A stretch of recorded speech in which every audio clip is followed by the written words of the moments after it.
Hey, it's Scylla, and I am going to, in this video, review the 10 foundational poses of yoga.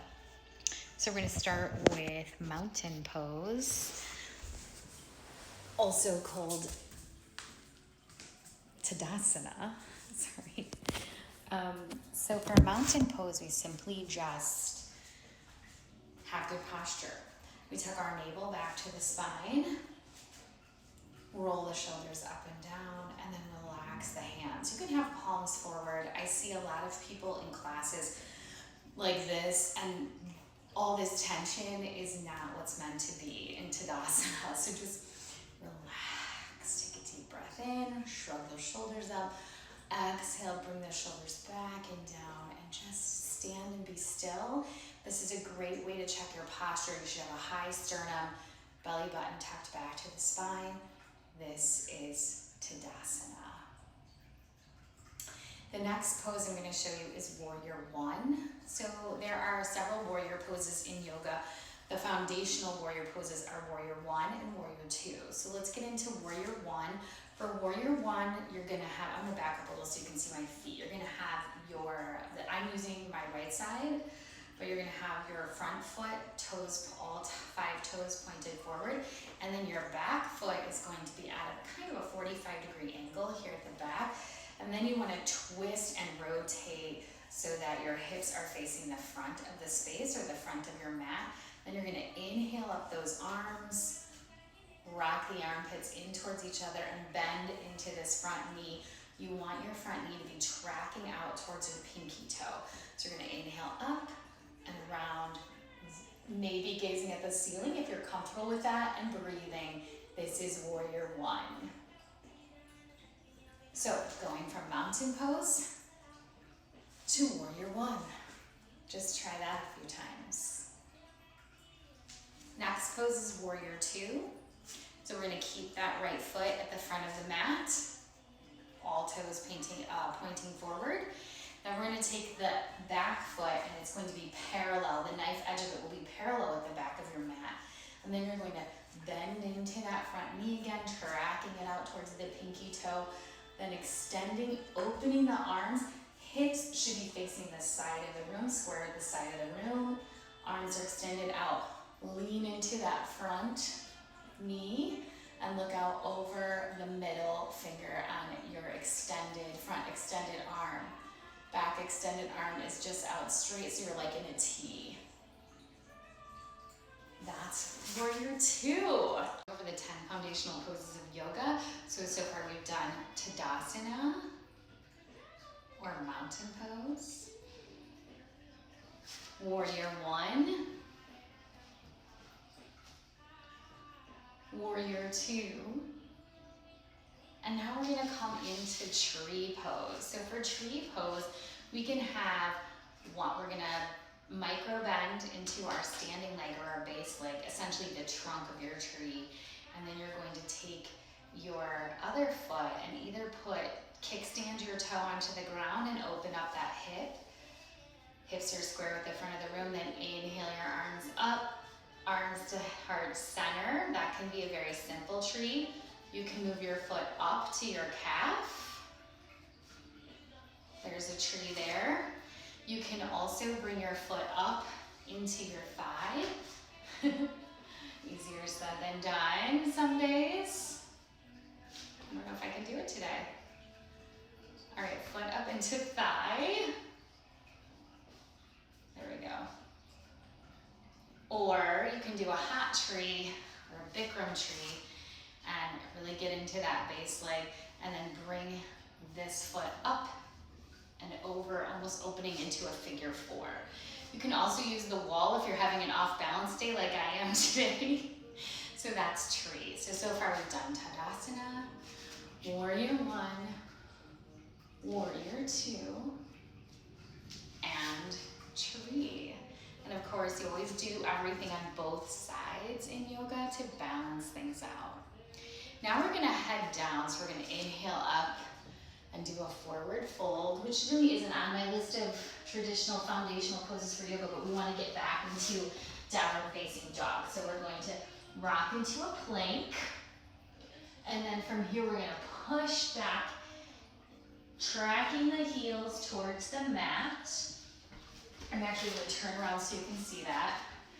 We're tracking the heels towards the mat. They probably aren't going to touch the mat, but we're tracking them. We can bend the knees generously, push your chest towards your thighs, and then your palms are spread open wide on the mat, all 10 fingers pointing towards the front of the room.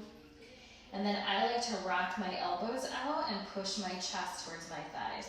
Hips are tracking towards the sky. So that, my friends, is downward facing dog.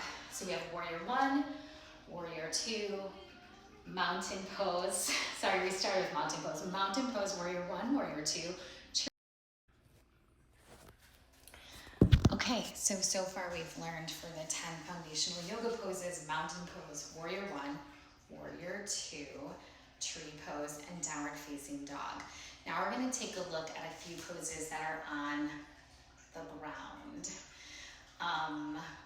So we're going to go down to our mat. One knee here, each knee underneath our hip points. Then we're gonna take our hands, spread those fingers open wide like starfish. We're gonna put our wrists right underneath our shoulders on the mat. And then we're gonna tuck that navel back to the spine like we did for mountain pose. And this is tabletop. Now, that's just it, just a neutral spine, crown of the head towards the front of the room. A lot of times in tabletop, I'll see people peeking up like this. Traditional tabletop is the crown of the head is tracking towards the front of the room. Then we're gonna move into another foundational pose, cat and cow. So those are two poses actually. So for cow, we're gonna drop our belly and raise our gaze and pull the shoulder blades back together, proud chest, inhale. And then on the exhale, we're going to really dome the back, big dome in the back. Maybe a little micro bend in your elbows, drop the head and neck, they should be loosey-goosey. This is cat. So, tabletop, inhale for cow, exhale for cat. Inhale for cow, dropping the belly, raising the head, exhale for cat. And really, you can get into these poses and do a lot of stretching with these poses. You can stretch your hips by doing hip circles. You can stretch your wrists by turning your fingers back towards your knees and rocking back and forth, or placing the fingers out towards the edges of your mat and going side to side. You can also get up on your wrists if you want to. So just a great way to stretch the hips from three of the different foundational poses in yoga. So tabletop, cow, and cat.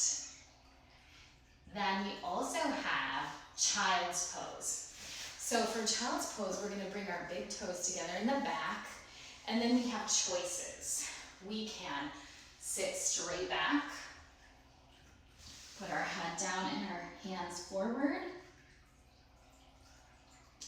or we can bring our knees wide, toes together for a wide-legged child's pose, push back, bring the head all the way to the mat, or put the head on a block and reach forward. Things you can do with your hands for child's pose. You can reach forward like traditional, or you can take your hands. So for child's pose, you can also, if you're in a tight, closed-legged child's pose, you can also take your arms around back and just kind of tuck yourself into a ball if you want. Or you can take your hands back behind you, take your forehead to the mat and stretch out those shoulders this way. So lots of options with your arms with child's pose. So now from the floor where we were for our three foundational poses of tabletop, cat, cow, and also child's pose, so 4 foundational poses, we're going to go to cobra.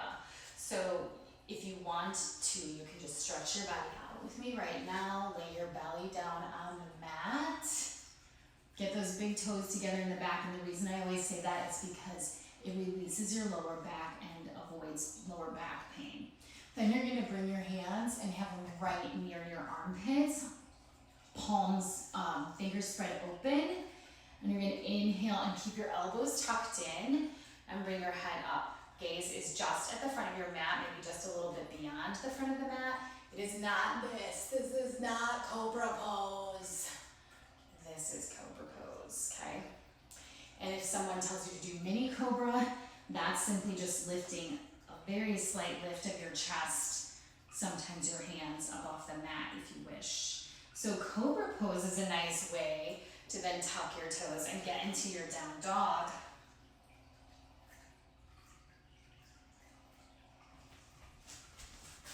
So that's Cobra pose. So far we've done mountain pose, warrior one, warrior two, tree pose, downward facing dog, cat and cow pose, tabletop, and Cobra. So we have two more that we're going to do laying on our backs. Two foundational poses I'm going to show you. We're going to be on our backs. So go ahead and find your way down to the mat. And then lay down on your back. Maybe grab a block if you want to. Take the soles of your feet onto the mat. Knees are pointed to the ceiling. Lay your arms down on the mat next to you. Press your palms into the mat. Inhale here. Exhale, we'll lift that pelvis up off the ground for bridge pose. If you want a little bit of a shoulder stretch, you can walk your hands behind your back and do a bind. I'll show you from the side what that looks like. So always inhale here, especially if you're working on pelvic floor strength. Inhale at the bottom and exhale with exertion. Walk those hands underneath. That's what that looks like. If you want to extend your bridge into wheel, you can, but that's not necessary, or plow. And if this is uncomfortable for you, you can tuck a block underneath your sacrum, right around the area where you would wear a belt, and you can have supported bridge. And then from there, if you want to, this is not a foundational pose, but you can go into waterfall or legs up the wall, which has so many healing benefits for your body. So, bridge pose. Then the last one I'm going to show you is what looks like the easiest pose in yoga, just Shavasana, just laying on your mat, hands at your sides, palms down or palms up, or sometimes I like to spread into almost like a star pose on the floor, where you can have your hands on your body. You can cover it with a blanket, you can put blocks underneath you, whatever's comfortable for you for your Shavasana. Sometimes I put a bolster, like this big pillow here, underneath my knees for Shavasana to just kind of support my body if I'm having a particularly sore day. But Shavasana looks like the easiest pose, but it's the hardest, and here's the reason why. It requires you to be still and rest your body and your mind and just breathe. Settling into stillness can be really hard for us humans that love to go, go, go, go, go. So that was bridge pose and Shavasana, the last, or corpse pose, the last two foundational poses. So I will do individual pictures of each pose and post them as well, but I hope you've enjoyed this video of the 10 foundational poses of yoga.